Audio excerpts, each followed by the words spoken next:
This is another plant that's edible and very good in soups, stews and teas and the likes.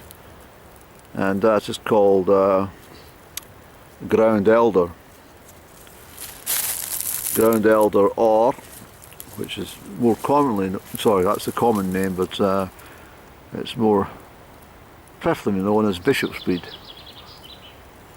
And my granny used to give me this bishop's weed in little handfuls when I was a child.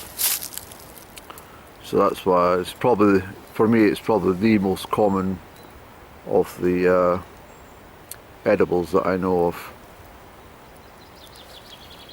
Don't wait too long before you pick it, and make sure you pick the right one. So I'm at Rumlin Bridge. I'm going down to the bridge itself. It's one of these clinical type car parks, which I don't like, but at least it's off-road. So we'll close up any and we'll get moving. So this is the Braan. You know, it starts its course up there at Loch Freuchie, a few miles back from Amulree in Glenquaich. This is the gorge. So it's quite a spectacular place in spate, heavy rains, but we're here on a fairly dry day. So that's the gorge. We'll get another picture from the brig. Through the trees you'll see the rumbling brig here. So this is the rumbling brig. And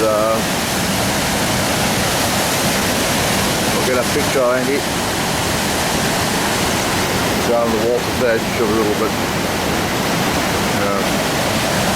So you can see the fast and furious flow of the Braan.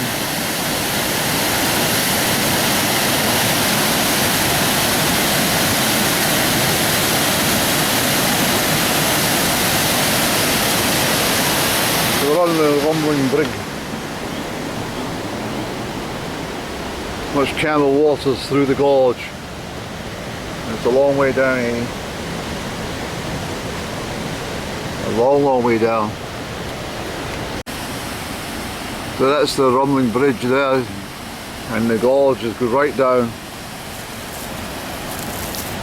It's fantastic, but it is a long sheer drop. Absolutely sheer drop, very dangerous. Very dangerous, any. In fact, there's nothing there. In this occasion, I do think that I do actually believe the council should put fencing on this section, because that is lethal. If you step onto that vegetation and you go through it, you're 50 to 100 feet right down into the rock. So I actually think in this occasion that needs some sectioning off, or a warning sign at least. I think I might actually suggest that to the council. Keep them on their toes. Yeah, I wouldn't like to see any child running along there all excited to see the water and straight over. Seriously. I'm assuming the bridge takes its name because of the noise of the waters rumbling through there. Quite sure of it.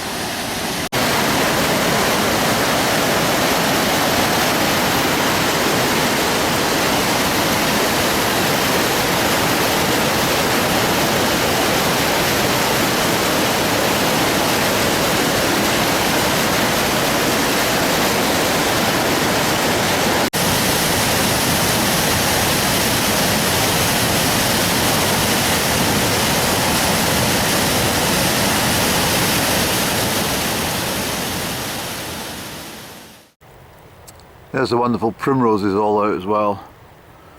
Absolutely superb. The florets are edible, of course, and I don't think I'll take one. Well, shall we take one here, Annie? Can I take you? We'll take this one for a nibble on. So they're lovely.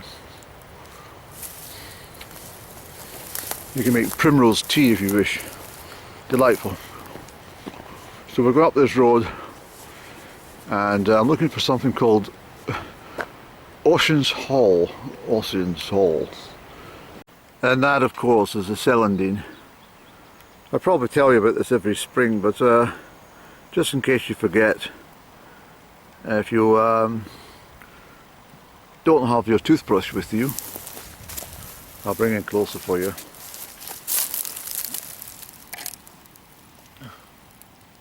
Celandine.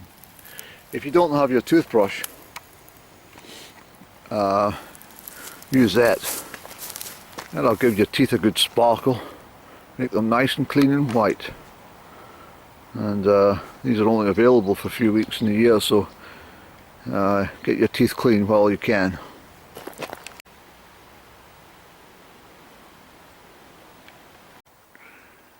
So I'm at the, well, a bespoke type sawmill, and from the information I'm reading here, the first tree in Britain to reach 61 metres or 200 feet fell during a storm during Friday the 13th of January 2017.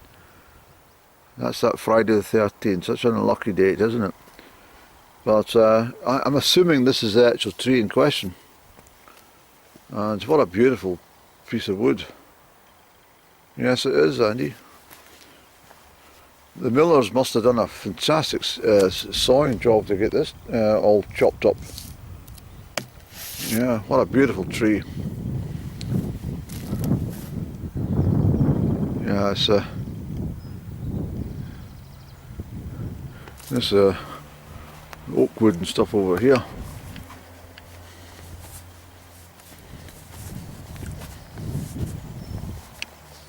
This is okay.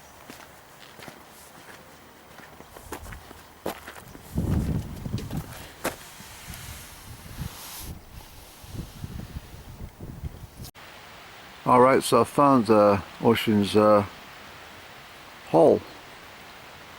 a cave-like structure near the banks of the Braan. Fantastic, isn't it?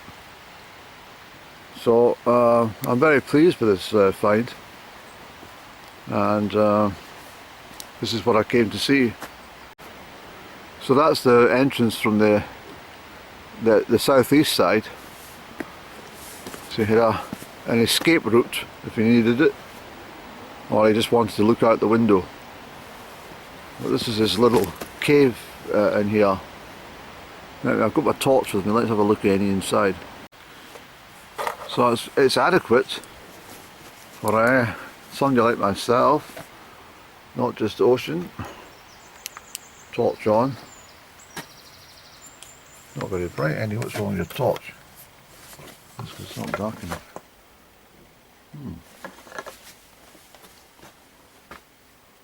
Well, perhaps you need batteries for your torch, because the long time you used it. There we go. I don't think you need a battery. But you know what that looks like? It's very much like the when I stayed in a place below the Al-Aqsa Mosque in Jerusalem. Just next to it, actually, not directly below it, but I'll try and locate the picture. It was all stone, but it was all cemented together. This stuff looks like it's all been just placed together. It's a fabulous build against the rocks. Although I'm not convinced that this is Ocean's home. I don't think. I think this is just a cheeky little thing that's been constructed to tell us this is where he lived. No, I don't think it's his home, any. But it's lovely just all the same. Yes, it's really lovely. If it is your house, Mr. Ocean, then thank you for showing us how talented you were in all respects. So there's the Braan again. So I knew his place was next to the Braan. Let's go down to this part, and you will see if there's anything there behind that big rock. Yeah, there's nothing there. I think we'll go up here, I'll just sit in this big stone up here and have a cigarette, enjoy a few moments of quietness. Yes, I think we'll do this, Annie.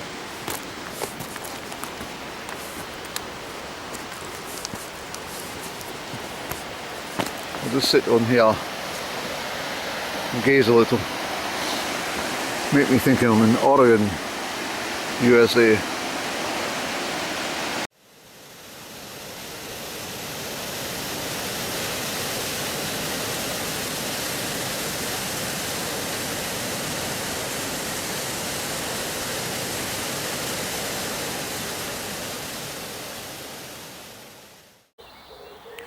So I've stopped in Inver, a place I've never been to actually. I've never had any purpose to come to Inver. It's a bit cluttered and can't really put camera anywhere because of the wheelie bins, you see. But I think the only thing I know that's Inver's famous for is Neil Gow, the famous violinist,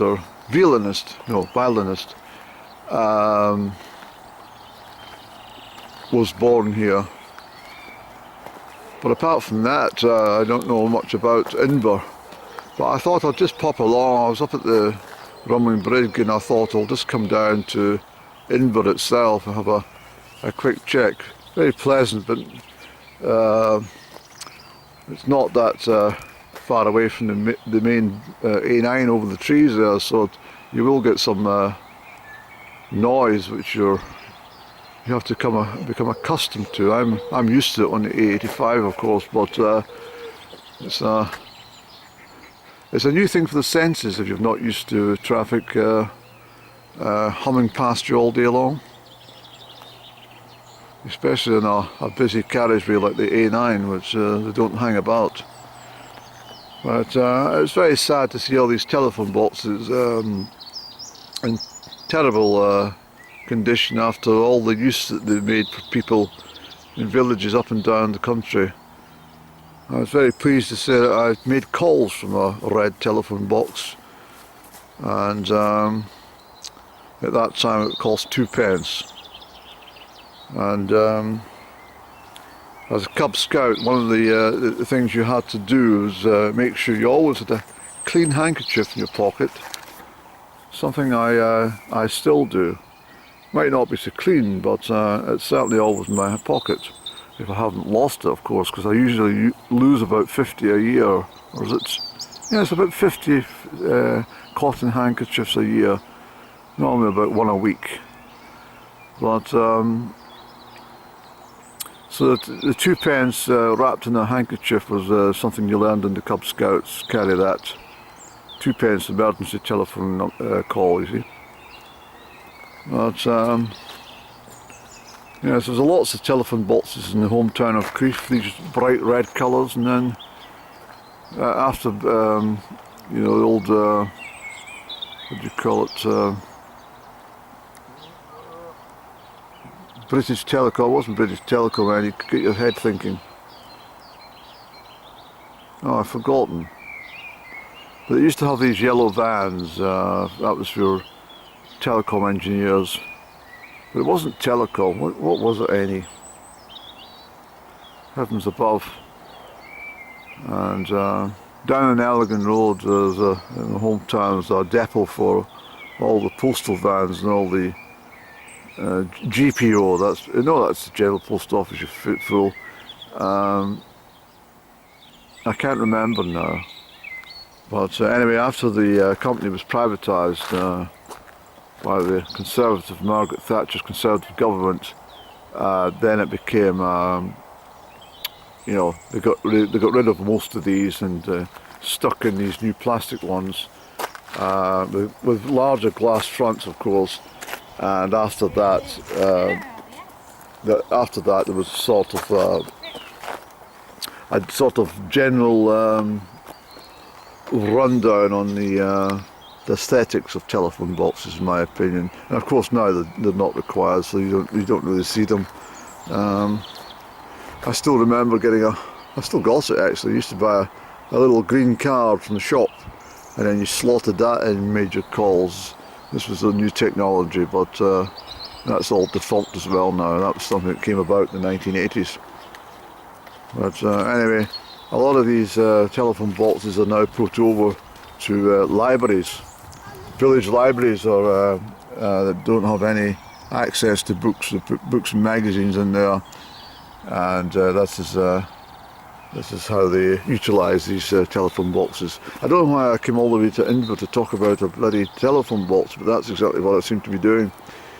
I think it's because it's quite a busy thoroughfare, and I don't want to be pointing the camera, because there's a walkway up to the Hermitage not far from here, and there's a main caravan site along there, so it's quite busy for a small, fairly unknown village in Perthshire.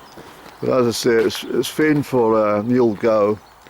I think it's also famed for Dougie MacLean, who came out here one time with the Dundee Courier for a photograph, something to do with his song or album, something to do with Caledonia. He wrote the song Caledonia, but he was very successful with it. But on the photo shoot, somebody sneaked in and stole his bloody guitar, which was his prized possession. And I don't know how that could have happened, but it did happen. So it's a damn shame. But anyway, that's the BT. It's not BTN. You get your head together. Why can't I think of this? It was not British Telecom. It was something else. I'm sure if it was. I'm sure it was. Something definitely different. Anyway, that's it, Benny, from Inver.